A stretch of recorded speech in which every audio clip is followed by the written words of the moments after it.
former Dundee player who steps up in the tangerine of United, Lewis Toshney.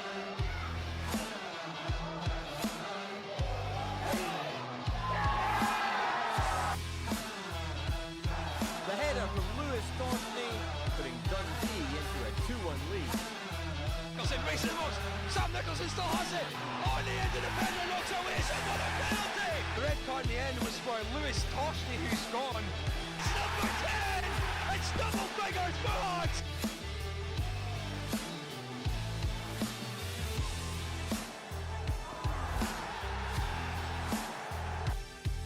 Toshney finds the back of the net. He's giving a little back to the Dundee fans there. How's the team feeling after it was your debut in the cup and a run like that, coming so close? Like, what was the mood like afterwards? Do you know what? They were disappointed, and it says it all, to be honest, with the chances that we had in the second half, especially.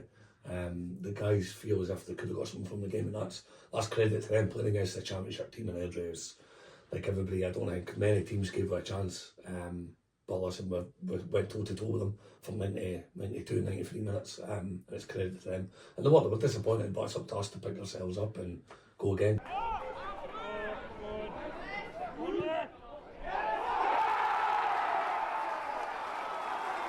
If things had played out differently and you got pulled out the hat at Parkhead against Celtic, I remember asking you the last time, the best moment of your career was making your debut, you said, for Celtic. Yeah. Would it have been leading a team out at Parkhead? Yeah, that would be incredible as well.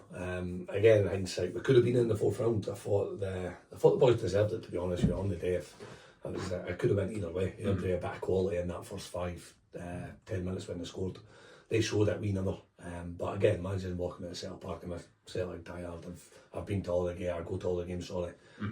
So yeah, it would be incredible to lead Dundee North End at Parkhead, but it wasn't to be. But again, we've got to go win this league next year and get back in it, because they've tasted the experiences of the Scottish Cup, and the only way of getting back in it next year is to win the league this year. So we've got to go and do it again. I was going to say, have you a bit of a downer going from that to the likes of having, like, Carnoustie, no disrespect, or like Brecon Vics or somebody coming here, and obviously you're not going to have close to 1,000 people watching those games, but I suppose it gives you that hunger for winning the league again. Of course, that's it. We've got to test the big games.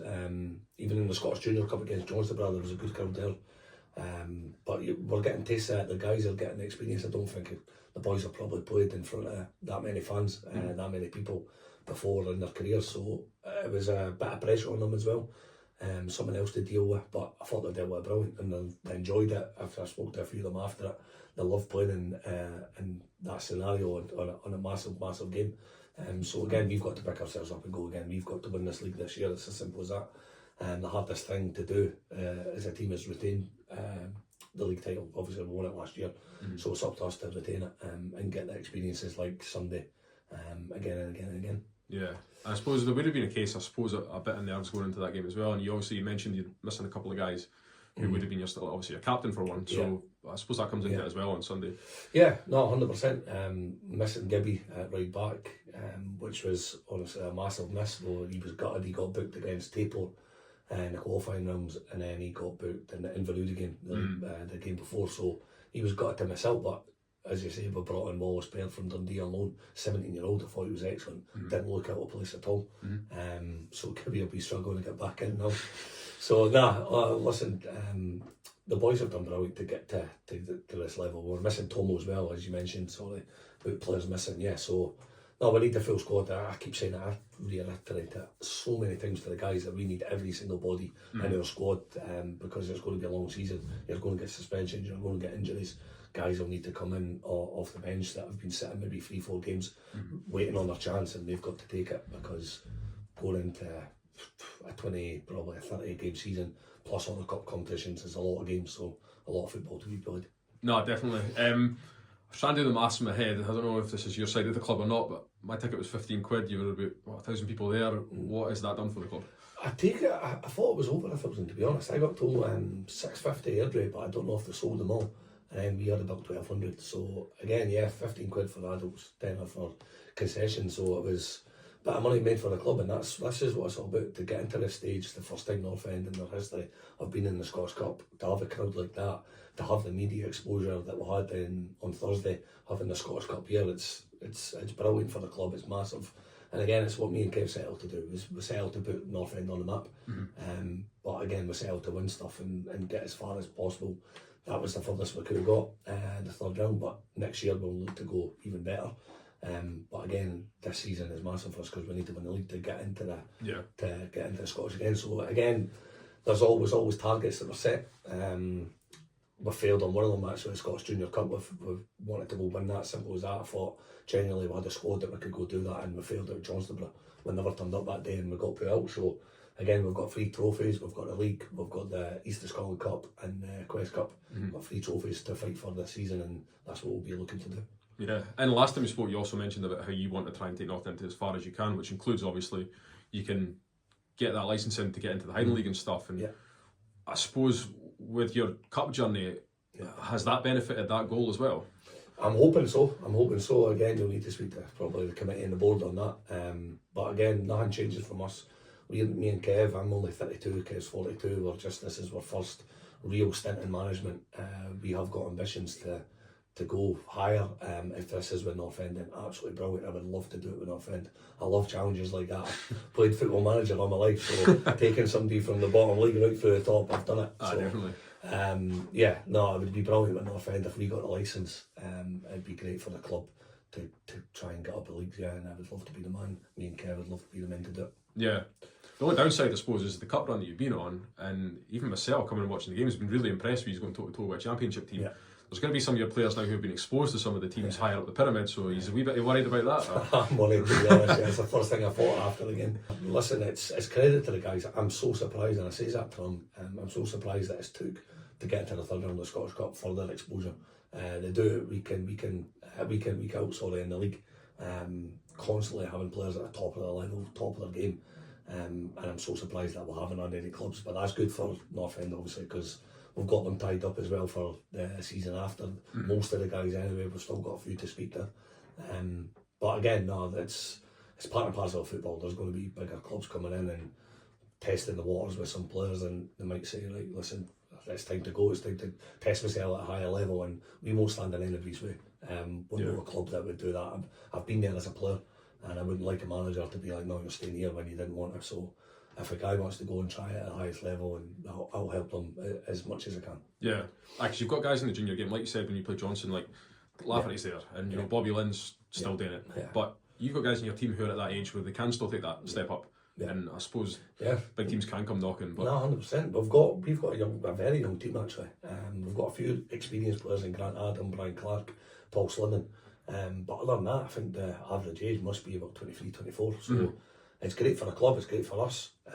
It's great working with them, because when you get maybe older, I'm not saying older guys, but maybe 29, 30, you've got guys that have bad habits, especially if they've not played a pro youth and that, and it takes a lot more than we're trying to get out, me and Kev, because we're trying to get younger players to develop into players that we want them to be, that we know. We've been in a professional game, listen, we know how it takes to get to the top. So bad habits at a younger age, we're able to get out maybe 6 months, a year, we can get that, and the guys in that, I think we've done that with a lot of players in our team. But again, as you get older, it's probably harder to get rid of them. But no, listen, there's, as I say, there's the guys that have been at the club, basically the core right through from the goalkeeper Granty, who were brought in, but even the centre halves, midfielders, Jim Montgomery, Frankie Devine, the guys have been here, Brian Rice have been here, they know what it takes, they know what it's like, and yeah, they will probably get a knock at the door to get moved on, but we've got them tied in anyway, so we'll be alright. But that also includes like Kevin and yourself, you know what I mean? Like both you, I suppose, for what you've done for this club, winning the league and then getting them into the cup for the first time ever. You know, you guys have probably drawn a bit of attention as well, like talking the junior game, talking the town. So 100%. Listen, we know what we could do. We know we've brought in the professionalism to a junior team, which is sometimes difficult. There's been guys that have been like, I'm not listening to you, or this is junior, I'm just doing it for fun and that, but we're not doing it for fun. No. We're doing it to win things. We're doing it to get North End up and get them on the map and get days like Sunday. That's what we're here for. So there's been guys, honestly, there's been umpteen guys that haven't been ready to put in that dedication that we need, and we end up just getting rid of them. Honestly, it's as simple as that. If guys don't want to work, if they don't want to come to training, they don't want to put the hard graft, they don't want to do what we're telling them to do, then it genuinely is just a revolving door, and we'll get somebody else in that will do that. So Yeah. it's just the way it works. The way me and Kev work, we just need the highest standard possible. And again, the night we're training at 8 o'clock, guys will be at work all day thinking, oh no, I didn't want to train tonight. I've said that to them, if you can't be us training, you don't, sorry, language, if you don't want to train, then you just let us know, don't come to training.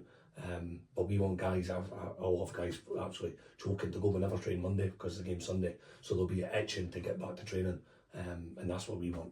Yeah, there's a difference because obviously your league, you've got guys like my hometown, like Brecon Vicks and that. Some boys are just fresh out of school, not making any money or sort of thing. You're not telling me guys who are playing like Kyle Lafferty's not playing for free sort of thing. Exactly. So it's serious, and then when you can get to that stage of a cup, and like you says, one round away from Old Firm coming in, it shows you that it's serious and there is quality there. But when I mentioned you and Kev, just on that, like, are your duties kind of very cut and dry? Is it like you do your own things, or do you ever mix it up, or who is kind of in charge of doing what and what's? Yeah, we're kind of the day-to-day basis is kind of myself. We've both got full-time jobs, but Kev's got the 12-hour shifts in the hospital in Ninewell, so he's kind of tied up a lot and he's never really on his phone, so it kind of works well because the players know if anything, they're not coming to training, if they're ill or whatever it is, they'll come to me and they'll text me and I'll reply and I'll get this thing sorted. So I'm kind of the day-to-day basis in that. But when we're coaching, when we're on the field, it's both of us. It's both of us bouncing off ideas. What do you think tonight? What do you think? Sort of team and that, and we discuss it.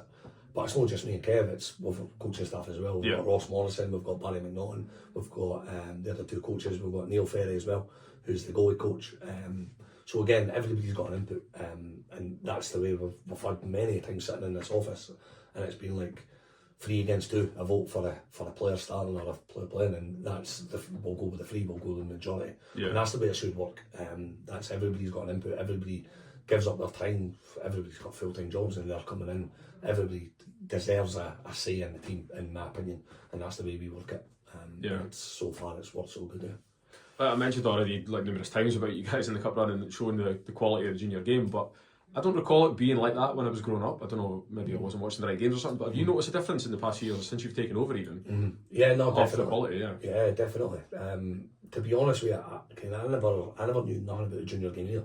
I remember me and Kev coming to, it was the game that the North End job came up, and I'm sure it was Broughty that played, it was Summer Tayport, and they played it out in North End, and me and Kev watched, and I never knew any players. I was just like, I seen the standard and I thought, not sure about this, to be honest, and that's genuinely my first thoughts. But when we got in, I could see the quality in the players. I could see that the core players that we still got here, I knew that they had something, and they needed belief. And there's been so many times that we've sat in a changing room that we've lost a game or maybe drew a game, and like I remember conceding East Craigie 2-2 last minute, and just sitting with everybody and just like, we've had so many chances to put this game in bed and we've not done it. And the players are coming back and saying we've not got that ruthlessness, and I'm like, well, genuinely we have. We just need to believe in it. It's giving the boys belief, and it's giving them the freedom to go and play. And I feel as if we're at a stage now where every team that come up against us, they fear us. They're sitting back. They're constantly like that. He's a good player. He's a good player. We've got that many good players that are worried about. It's not just a Frankie Devine, or it's not just a Jamie Montgomery, or it's not just a Paul Slidden. We've got Jaden Ferguson, we've got Craig Thompson, we've got Cammy Dill, we've got Cammy Blacklock, Brian Clark. We've got so many different players that could hurt teams in that forward area I'm talking about, and it's credit to probably me and Kev for getting these guys in, and it's credit to the board as well, the committee, for trusting us and saying, like, any player that we've asked to come in, the committee have said, yeah, let's go and get them. And it's nothing to do with money. We're not spending big money. I don't think we've not spent any money this season, but it's genuinely just getting the guys and just trusting us with our ambition and who we need to play and who we need to bring in, and it's credited to them as well, Yeah. No, because obviously you beat Lowland League opposition, Highland League opposition as well, and I was telling my pals who stay in Brecon, obviously don't watch a lot of the junior football here, and you guys genuinely could be a danger if you were in the Highland League, you know what I mean? Like, you showed that. I agree with you 100%. With the team that we've got now, with a few additions, I do think we'd be challenging up that top of the league. Consistency obviously takes over and going for league titles and that, but we've showed in the Midlands League that we could do the consistency, winning games constantly, but going to a different league, going to a higher level, yeah, it might be a wee bit difficult. Played against Inverurie, probably someone that we've never played with before. I think they're sitting 4th or 3rd, like a decent outfit, but they were very, very direct, and it caused us a lot of problems. But again, when you play football on a flat surface, and especially out there in North End, it's a good surface. We can actually play and move the ball, and anybody we've played, as you say, Inverurie, Trinent, couldn't get near us up there. We played Forfar pre-season, we battered Forfar wrong. So played us, didn't you, Brecon? We played Brecon, that was the season before, season before. It was, I think it was 2-1, we conceded 2 late goals against you at the RPC. Granny, through in too. But yeah, no, listen, we've shown that we could compete. Even Broxburn, we played them pre-season there in the 4th round. Yeah, the Scottish Cup. We beat them 1-0 out there, battered them again, and the manager's like, what a team. Like, genuinely, I know that we could compete. It's doing the consistency. It's an easy thing saying, oh, we beat them pre-season and stuff. It's a pre-season game, I get that. But when you're doing it competitive, consistency constantly, the only way of doing that is getting us in the higher league or getting us in the lower league or wherever it would be. Yeah. There was an article I seen and it said that North End are, I think it was just for the headline, but North End are aiming to become Dundee's 3rd team. And obviously you played for both the Dundee teams, and now you're kind of trying to start this journey here. So personally, how's it different, like the passion that you've got in the dugout compared to the passion out on the pitch? How do you feel about I'm worse now. Really? Yeah, no, genuinely, like that past week, especially for this the game against Airdrie, I just overthinking, and it's probably something that when I was a player, I used to go out and give 100% no matter what. I used to train as much as I could train, but genuinely, like the manager, I've got the bug back. I kind of lost it for maybe about 5 years of my career just with injuries. It was just so short, stop start. It was constant in the gym, and I kind of lost no interest in football. I've always been, the only thing I know is football. But I've got the bug back. I don't go training anymore. Like, I'll train now and again if boys need, but I stand at the side and I watch them, and I give my opinion on it and the way I see football and the way I want to play. And like I've talked about before to somebody, like I could have went in at Dundee or Dundee United as a youth coach and get told what to coach, and this is the way we're going to do it. But I didn't want to do that. I honestly, genuinely, and I spoke to Kev as well, and I'm just like, me and Kev have got similar, we've done with B-License, we've got similar, what do you call it, similar thoughts on football and stuff, so we kind of just went together, but it comes like we've got our own team, we've not got somebody behind us like a director of football, we've not got a head of youth saying this is what we're going to do, this is what we're going to coach tonight, and I wanted to just get my team and get the experience, make mistakes myself. I've made so many mistakes. We'll openly admit that, like being like, why do we do that? Why do we do that? And we're constantly speaking about, we're constantly dialogue on the phone, constantly. This is what we should do at the weekend, and that's the way it's worked. And I've had so many people saying, how does it work? And you've just asked the question, how does it work? It just does. It's just like, because you don't see a lot. Yeah, I both do now, and that's kind of, it's different personalities. I think that's, I'm so full on, hands on, like constantly wanting to everything done a certain way. Kev's laid back, but when things aren't going right, Kev will switch. Kev will, many times in that changing room at half time, he'll go for the boys and he gets a reaction. Is he worse for that? Yeah, he's worse. He's a bad cop. Bad cop. But no, it's good. It's good. That works. Yeah. Just the last one, just before I'll throw some questions at you. Yeah. But having played for both Dundee clubs, did you ever? It's always considered like quite a friendly sort of derby, and Celtic fan, you obviously wouldn't ever put on a Rangers shirt. No. How did you feel making that divide? Did you ever get any stick at that? Or was it? No, I did. Oh, 100%. Like, have you got a preference having been born in Dundee? Not really, nah. I used to, when I was younger, I used to go to Dundee games. My mate Stevie Gracie, we grew up together. He was a Dundee fan, so he always used to go to games. I remember going to Dundee Rangers game in the cup final at Hampden. I think Rangers won, Amaruso scored. Oh, right, yeah. I'm sure it was 1-0 or something, but it was a close game. But I remember going to that, and I used to go to games a lot. So when I went to Dundee on loan, I loved my time at Dundee. I was fit and I was injury free, and I think I played maybe 30 odd games or something for Dundee. So I loved that. Went back to Celtic on loan. That was when the injury started. But I managed to get up, and then I loved my time at United as well. Even the first season, my season before that was at Brayford Rovers again. It was maybe a couple of injuries, but my knee was totally fine. Yeah. I went to United and it just came back. It was just like the timing was all wrong. I think I played maybe 6 months, probably all right, and then it just became hell. So I never got any stick. It wasn't a real stick. It was like kind of, I was injured for free. I signed a 3-year contract. United spent a good bit of money on us, and I never gave my all. I never gave my best to Dundee United. So I kind of feel as if I'm due them, but I still get praise for Dundee fans. Like half my mates are Dundee fans, half my mates are United. So again, it's like a divide, but they know I'm Celtic. I used to go to games all my life with my granda, so they know that as well. And I think everybody in Dundee and Dundee United fans know that as well. That I'm a Celtic fan. So, no, but I love playing with both. I love playing with both, and it's a good thing to have. Like my mate Simon Murray, he's played with both as well. Do you know what I mean? So he'd probably say the same. He'll still get a stick, obviously playing with Dundee now, but. It's been good. It's been good. Yeah, I think definitely the passion you showed in that Inverurie game was obviously that probably shows how you were more how you feel about management rather than exactly. Up and down the touchline when they scored. Yeah. Did you mention Gibby getting booked in that game? Did you guys get booked for that now? No, we never. Surprisingly, no. I think probably the referee hopefully took a bit of common sense in and being like, listen, there a league below. It was a massive result for the club getting into the third round. So. No, common sense prevailed. Yeah, it was magic to see. Like, hey, it was pretty good. It was brilliant. It was a great performance, and Joe, what the boys deserved it. Even Jaden coming off the bench, he was frustrated being on the bench. He comes off, gets the winner. Frankie Devine was incredible that day. The back four, even the back four on Sunday, Craigie Donald and Ross Jameson, 2 centre halves were incredible. Yeah, brilliant.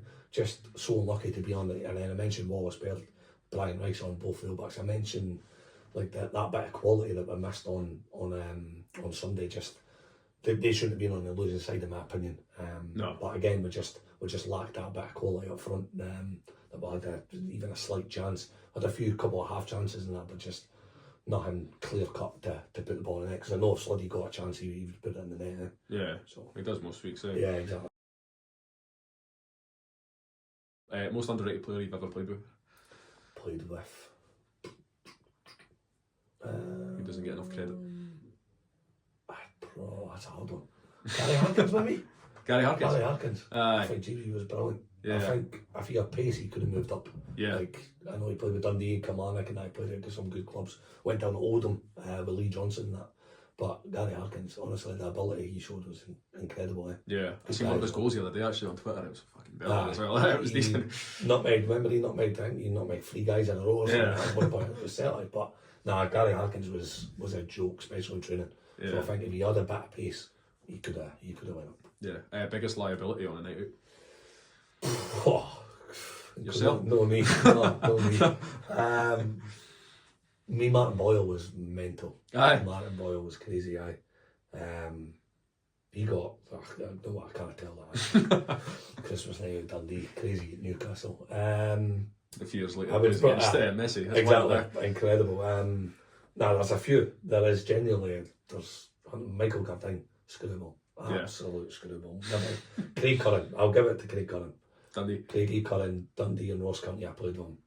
Absolute lunatic. Honestly. Would you rather score a winner in an Old Firm or get capped for Scotland? Score a winner, no for them. Really, yeah? Aye. That was quick. Easy. Dens or Tannadice? Dens. I prefer that. No, Tannadice is a lot nicer, but Dens feels like, kind of you like drop something or you break something, it feels like it doesn't matter. It's just good memories. It's just good memories at Dens. Just obviously playing. I think I went 3 matches in a row, man of the match. Right. Playing really well at Dundee, so it's good memories at Dens. I like going back there. Yeah. Biggest bollocking you've had off a manager? Do you know what? I had one, Chris McCart, Celtic. He's the head of youth at Celtic, and I never forget it. Honestly, I was petrified. I had goosebumps even thinking about it. We played Barcelona